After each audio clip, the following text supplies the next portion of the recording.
Now, what we're seeing here in Australia, the rise of one nation, actually seems to be much like we're seeing in many other countries, with, of course, often the decline of traditional conservative parties, or at least the politicians within them. In Britain, you've got the anti-immigration reform party of Nigel Farage, way ahead of both Labor and the Conservatives. In the US, there's been the Trump revolution. It's basically taken over the old Republican Party. Also on mass immigration, that was a key policy for Donald Trump. In Germany, the anti-immigration AfD party is also soaring in the polls. In Italy, Prime Minister Giorgia Meloni, she won power, promising to crack down on illegal immigration. In France, the anti-immigration National Rally Party has also got more support than ever. I mean, something is happening. And it's something the most Liberals here still can't or won't or don't dare understand, or maybe they simply reject it, I don't know. Joining me from London, after another successful tour of Australia, is Brendan O'Neill, author, commentator and chief political writer for the brilliant Spiked Online. Brendan, always fantastic to catch up with you. What is happening here, do you think? Something extraordinary is happening here. Of course, typically it sometimes gets written off as racist or xenophobic, the rise of all these immigration skeptical parties. But it's nothing like that. I think we're witnessing the revenge of reason. I think ordinary people are sick and tired of seeing broken borders, of seeing unprecedented numbers of people coming into our countries and often coming not to work, not to contribute to society, but actually to be a bit of a drain, both economically and culturally on our nations. People have been witnessing this now for the past 20, 30, 40 years, and they've had enough of it. And I think, the rise of something like reform in the UK is extraordinary. This is an attempt by ordinary people to restore nationhood, to fix the borders, to claim back the ideals of sovereignty after years and years of globalist mayhem. It really is, I think, the most significant political movement of our times, and the impact it will have, I think, could change the course of history. It's interesting that it really does focus on immigration in particular. Like, people are feeling the sense of home is threatened, I think. Now, Brendan, you've written a lot on Australian politics as well, and may I say with great insight.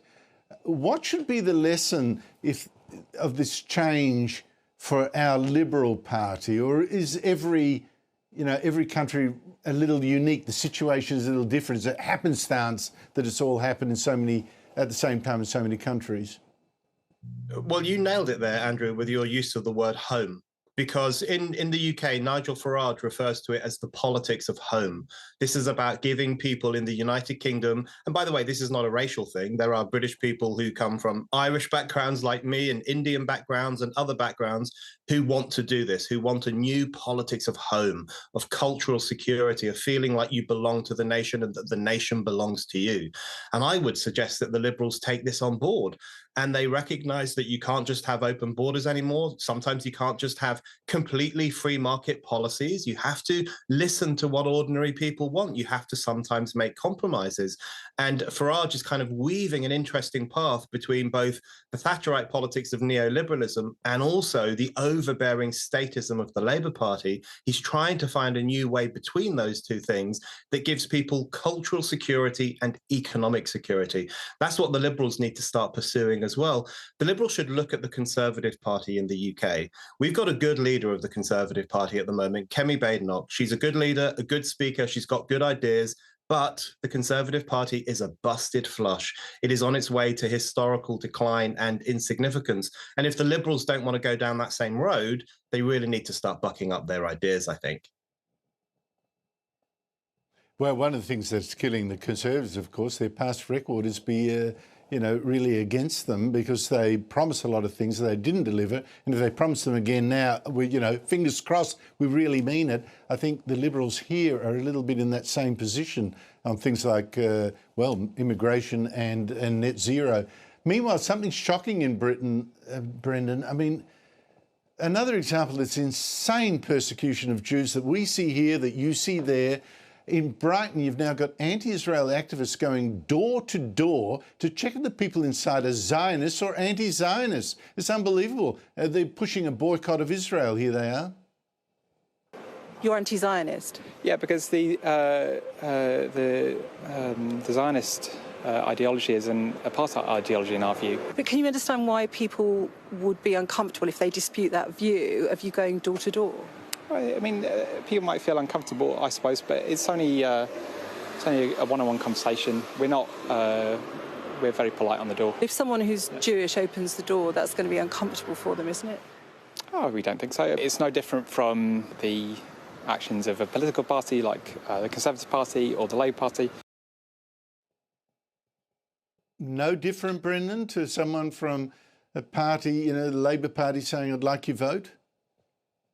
I mean, what a crock that is. Part of me wishes that someone like that would knock on my door so I could give them a piece of my mind. I look forward to that exchange.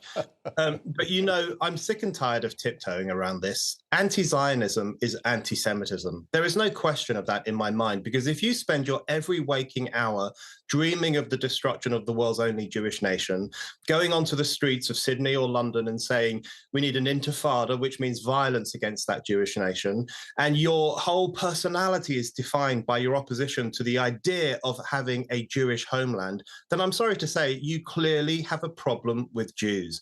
And anti-Zionism to me just seems like a pseudo-respectable version of the kind of hatred for Jews that we've seen for such a long time in our societies. And the protests that you guys had in Sydney during Herzog's visit were just so shocking to me. There was Herzog comforting a widow at Bondi, comforting the people who survived that atrocity, and people on the streets of Sydney were calling for more intifada, more violence against Jews. Perhaps 15 dead people weren't enough for them. They want more of it. I think everyone can now see that what dresses itself up as anti-Zionism looks like an old-fashioned hatred come back to life, and that's deeply concerning.